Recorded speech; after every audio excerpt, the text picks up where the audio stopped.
Our next guest is a former campus organizer and high school specialist with the Secular Student Alliance. Before joining the SSA, he was known most as a debater on atheism and LGBT rights, and as a co-founder of the Skepticon annual conference. His talk on his personal struggles with mental illness at Skepticon 4 was a deeply moving and inspiring look inside his life, and a call of arms to skeptics to become involved in bringing light to a topic that has traditionally been taboo. atheistresource.com, he is a contributing author to atheistresource.com as well as the author of the popular blog, What Would JT Do? Please give me help me give a warm welcome to JT Eberhard.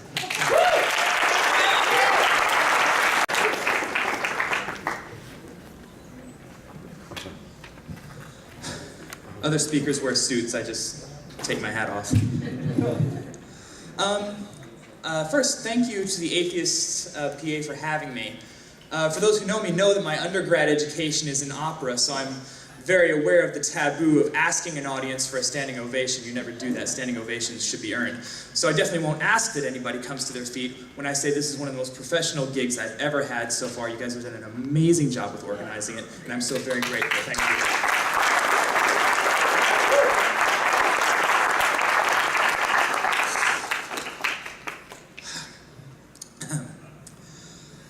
James Croft is an asshole. James gave my entire talk with more flair and British than I. My blog traffic is still way, way higher. The irony is that James and I are often considered to be polar opposites as activists. And these two facts, that he gave my entire talk and that we're viewed as diametric figures, I think is happy evidence that unity in our movement is perfectly achievable. Also, I apologize to Dave Silverman, since my talk, What is a Firebrand, will probably give a completely different definition than him and fuck up his entire talk. I probably won't take the entire 30 minutes. I believe in only using as many words as I need to. I'm going to try and keep it concise, leave some time for Q&A, so we can get to David Tamayo, who is much more entertaining. Well, actually now get to AJ Johnson and then to David Tamayo. First off is to state the obvious. 20 years ago, a Reason rally couldn't have happened. It just couldn't have. We've come an incredibly long way. And a lot of it is due thanks to firebrands. People like Richard Dawkins, Christopher Hitchens, Sam Harris, James Croft to an extent, I think. But there's a lot of people who see the usefulness of the Firebrand label and what Firebrands are doing and adopt the label to, I think, cover a lot more deleterious behavior. So I think it's important that we need to define what a Firebrand is, or at least what I think a Firebrand is. And for starters, I think a Firebrand is compassionate. It's the reason most of us are activists in the first place. We see the suffering of minorities or of atheists when they're discriminated against. We see LGBT people unable to marry, and even though those problems don't necessarily affect us directly, they still move us. Much like recoiling in horror when there's a bloody scene in a horror movie, the suffering of others inflicts suffering on anybody who's compassionate. And so we're moved to try and make a better world. I think a Firebrand is honest. There are some very unpleasant truths that need to be told, not the least of which is, like James said, the beliefs that have sustained you your entire life are false. And even though I understand how meaningful they are to you, I believe that being reasonable is a human obligation, for a very simple reason. Irrationality corrupts our compassion. I mean, just think about it. Every time a parent prays for their child to be well instead of taking them to the doctor, irrationality has corrupted our compassion. You have parents who love their child very much, who wanted their child to get well as much as you and I would want our children to get well, whose compassion was just twisted into death. And that's what religion has the power to do, even though it has the power to also make people happy. And telling people that they're abdicating their obligation to at least try to be reasonable when they're believing things through faith, it's a pretty thankless job. As Sam Harris says, it carries with it an aura of petulance. It's a job not many people want, but Firebrands, I don't know if we're happy to do it, but we're willing to do it. Somebody simply has to tell the damn truth. And the thing is, most of us have something to lose by telling the damn truth. How many people you ever know who worry about losing their job if it comes out that they're an atheist? How many teenagers have we ever heard of who have to worry about getting ostracized from their families or kicked out of the house or lose their college education if word leaks out that they don't believe someone rose from the dead 2,000 years ago? Most people have something to lose by telling the truth, but firebrands are not deterred. And there's a usefulness to that, and a necessity to that. Speaking of honesty, a firebrand represents their opponents honestly. Our goal should be to get to the truth, not to win. Which means that people who call themselves a firebrand to excuse interpreting their foes in the worst possible light, as if that's what it means to be a firebrand, are simply wrong. That is the behavior of the petty and the desperate, and it's absent the nobility that I think a firebrand carries with it. A firebrand is bold. Let's be honest, as long as we're talking about telling the truth. Religions control, at least in part, through fear. I mean, if you drive along an American highway for any length of time, you're bound to see billboards saying that if you don't believe in Jesus, you're going to burn for all eternity. How many billboards do you see that say, "Come to our church, we have evidence"? Right? Fear is a tool of the religious to control people, and firebrands are simply unafraid. We take that weapon away. And by being unafraid, by not giving religion undue power, by paying it de facto respect, we diminish the ability of the faithful to intimidate others. A firebrand does not cave to threats, and we despise religion for moving people to implicitly make threats, going back to people worried about losing their jobs, kids worried about getting kicked out of their homes. The threats and fears of religion are terrible, and we hate religion for it. And we're willing to be defeated, but only through sound argument and nothing else. Not fear, not social pressure, only by sound argument. And firebrands are angry, and justifiably so. Greta Christina does an amazing talk about atheists and anger, where she defends the necessity of being angry. And she's right. Anger has been at the heart of every social movement in the history of ever. Because it motivates us. The anger at the suffering of others is what gets us out of the house. What makes us the small, minute portion of active atheists that James talked about. That fucker giving my talk. But in Greta's talk, she also says that anger is a double-edged sword, and she's right about that. Even though anger can move us to do wonderful things in the world, to be compassionate for others, it can also cause us to do things we otherwise might not. We must realize that there are moral and immoral ways to express our anger. Even if we're hurt, it does not always justify hurting others by either word or action as a result. And this is why the words justice and revenge are not synonyms. Now, when I say there are ethical and unethical ways to express anger, I want to be perfectly clear that I'm not saying we shouldn't be angry. Very, very far from it. But what I am saying is that not every action taken on account of justifiable anger is permissible, especially when people did not intend to harm us. Now I know, intent is not magic.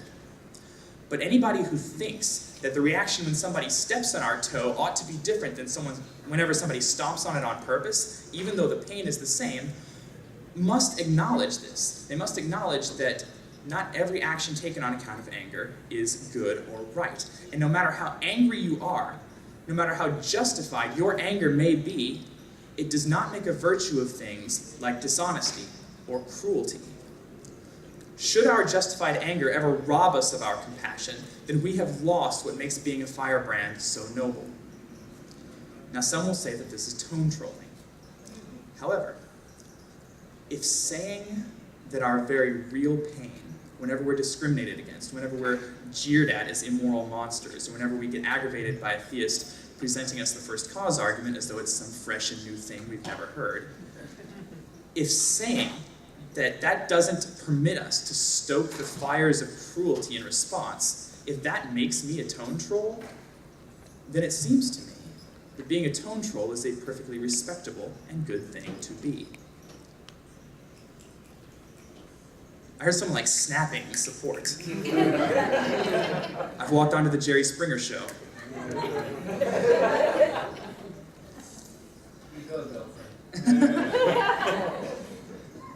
have spent most of my life confronting, with no shortage of disdain, people who think they're justified in shaming, hurting, and otherwise socially punishing their enemies. And I despise their practices, I hate their practices, and I hate them so much that I have no wish to adopt them. I have no wish to let their failures become mine. Which leads me to my next point. A firebrand is not eager to declare enemies. We're not averse to having enemies, and we're certainly not shy about voicing our unequivocal loathing of hatred and injustice. But we start with the assumption of good faith, and we stay there until it is destroyed. I care about justice very much, and I care about equality very much. So does almost every atheist out there. Almost all of us want equality for women, for people suffering from mental illness, for LGBT people, for racial minorities, and yes, for atheists. And you'd think this would be enough to unite us together. But it's often the case that when we don't pursue our shared goals in the same way, we're very swift to declare enemies, even of people who have spent years in the trenches beside us, and who to this day share our vision of equality. Oftentimes we leap to going after their character, or some sinister motivation they must have for disagreeing on the best way to pursue a more fair and equitable future. This has to stop.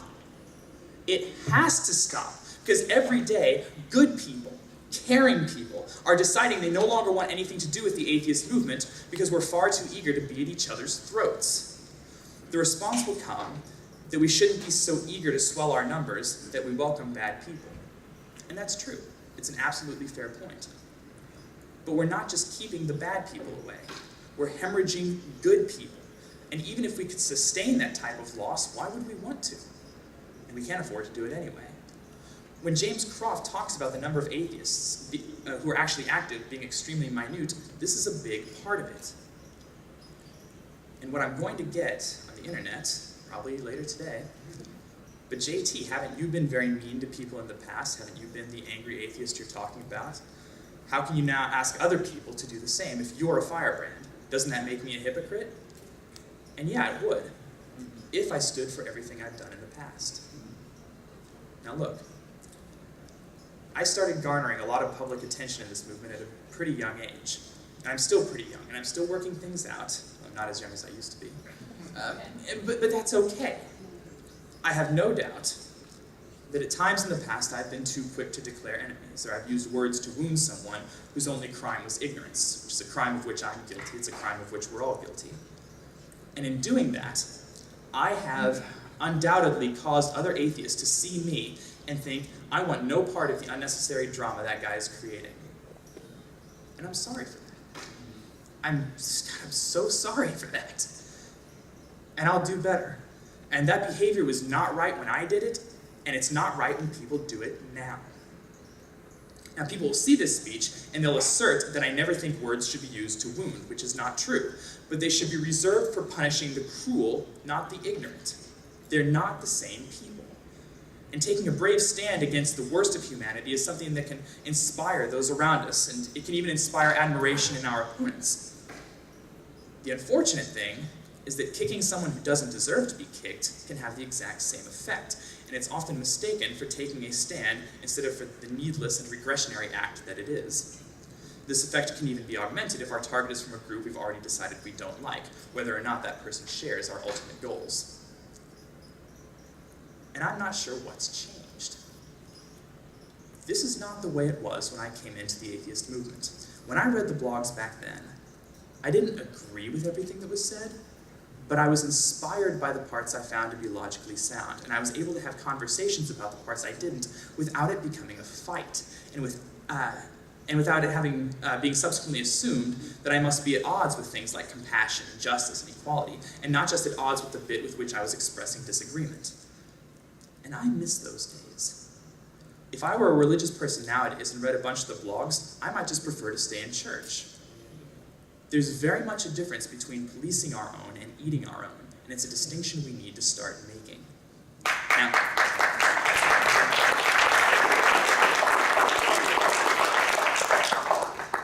thanks. I didn't expect that.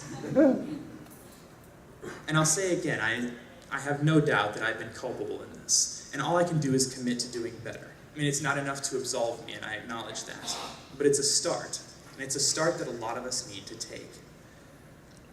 You have no idea how many emails I have received from men and women, black and white, gay and straight, who don't want to speak up about social issues for fear of being publicly lambasted for potentially making a misstep. They fear being accused of hate or of malicious intent for expressing a contradictory opinion in good faith. And they fear this from people who claim to hate it when others are silenced. Others worry that speaking up will prompt additional drama and only serve to exacerbate the problem. And this is what we've come to. It's hurting our ability to communicate with each other. It's hurting our movement, and it has nothing to do with being a firebrand. We must be able to disagree with each other in good faith, so that we can work towards resolutions with one another, rather than creating resentment towards one another.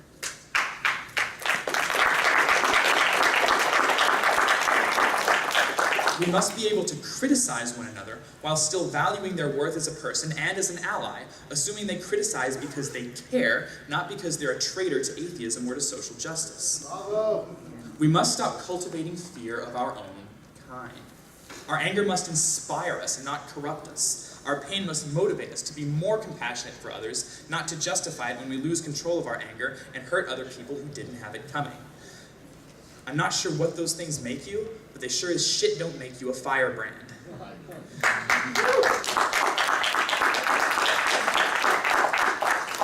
I am exceedingly proud to be a firebrand. I think it's one of the most noble and admirable things a person can be.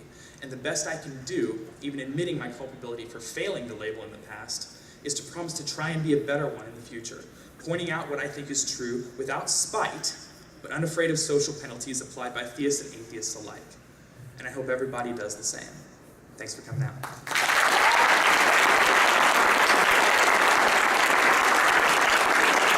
James Knopf is still an asshole.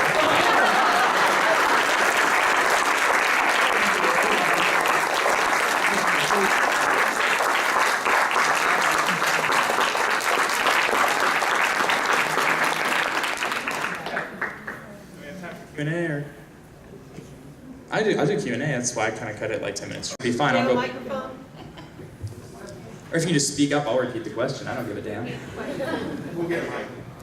Okay. If you want to speak, why don't you come up and line up over here? And I'll give my standard spiel before Q&As. Questions have a question mark. And also, not your time to monologue. Other people want to ask questions too. If you violate either of these rules, I'm going to cut you off without even a shred of remorse. Yeah, I'm a firebrand. Admittedly, I have spite for people in Q&As who don't ask questions. 3 seconds. 3 seconds here. 1, 2, I'm skeptical. 3. Really? I do sing opera, but I'm a little dry-throated now, so I won't. Being an opera. Can you dance? No, God, no. Although, I do know all the steps to Bye Bye Bye by NSYNC. You do that right now. And also, nice to meet you. Oh, thank you. I thought it was a Cuba hat. I was going to give my talk in the Timo hat because I usually give like lighthearted and happy talks. And I was like, you know, the Timo hat just might take away from the seriousness of that talk. So I think he counts as a firebrand. Timo? Oh yeah, because everyone hates him. Everyone hates you. All right. Anyway, what's up? I don't really know why I need this, but okay. So why is this guy reading to me from a New Testament? Hey, this is on moles. Okay. Yeah, I get them for my birthday. I love it. Anyway, you said near the beginning of the talk a distinction between the religion of the person and the actual person. How do we as a community address just the beliefs without insulting the person? Or how do you insult an idea? I don't know if I said that. I think James said that. And I'm mostly on board with that concept. I think, like the example I gave of parents praying their child to death instead of taking them to the doctor, there's no malicious intent. The problem is that they have a bad idea about how the universe works, and that corrupts a lot of the same good intent that I have, so it's easy for me to empathize. So what I always try to reduce it to is that people have a moral obligation to be reasonable. If you want your good intentions to be borne out in reality, you need to try and make sure that you're as close to being correct as you possibly can. And I think people abdicate that responsibility when they adopt things through faith. And so when people are immoral, I think, by not even trying to be reasonable, like I believe it and that's good enough for me and I don't want to hear the opposition, then I think I can condemn the person because I think they're being immoral. And I do. But we need to make it clear that I'm not condemning you because I think you're doomed to stay this way forever. I criticize as a Firebrand because I think they can do better. I have a tremendous amount of faith in humanity. And I think part of the problem is that religious people are not hearing that because we're loath to say it, because we're not loud enough when we say it. And I think that's the solution to it. Okay. Thank you. Thank you. Thanks. There's a division in Christianity between libertarian... Oh, I'm sorry. There's a division in Christianity between libertarian Christians, like the leaders of the Republican Party presently, and humanist Christians. And we have a parallel division among atheists. We have Ayn Rand, atheist. Questions have a question mark. Yeah, you're getting there. Okay. And humanist atheist. From my point of view, as a humanist, I have more common cause with humanist Christians, and we have atheists who are not humanists, they're libertarians. So Okay. how do we function as humanists in that environment? I don't know, because it sounds like you and I are not necessarily activists with the same thing in mind. My whole point is that I'm trying to convince people they need to be reasonable. And towards that end, the Christians who believe that God wants them to build houses are no more right than the Christians who think God wants them to destroy gay people. They both believe something wrong for the exact same bad reason. Now, I can admit that the liberal Christians are certainly better for society than the fundamentalists, but the problem is that mechanic of faith, which is what I'm after. And when I criticize that, I necessarily criticize the liberal Christians as well as the fundamentalists. So that's my goal. How we can work in that environment, we can say that we're criticizing out of care and explain why, like I just did to you, without saying, like, I hate you as a person and yada, yada, yada. Okay, around near the middle of your speech, I believe you said something along the lines of that it was acceptable, that it was not acceptable to attempt to punish people for being ignorant, and the implication being that you then went on to say that it was only appropriate to punish people for being cruel. Now, knowing what we do currently about the way personalities are based entirely on brain chemistry, can distinction really be made? Isn't cruelty really just a kind of ignorance? The willingness to be cruel is really just the product of the way your brain is structured, just like being prone to ignorance. How do we make that distinction? I'm not sure if personalities like that are solely the property of the brain. It's like a whole nature versus nurture discussion. But I think there are people who are just dangerously bereft of empathy, who have no issue with being cruel. And there are other people who have tremendous issue with being cruel, who simply don't know they're being cruel because they have bad ideas floating about their brains. Those people, if they're made aware of the fact that what they're doing is hurting, generally tend to feel enough guilt to punish themselves into not doing it again. But for the other people who are bereft of empathy, I think a good tongue lashing or public humiliation with integrity can do a lot for showing them that that behavior is unacceptable and will result in penalties to them and thus stifle the behavior. That's why I think the distinction exists. No problem.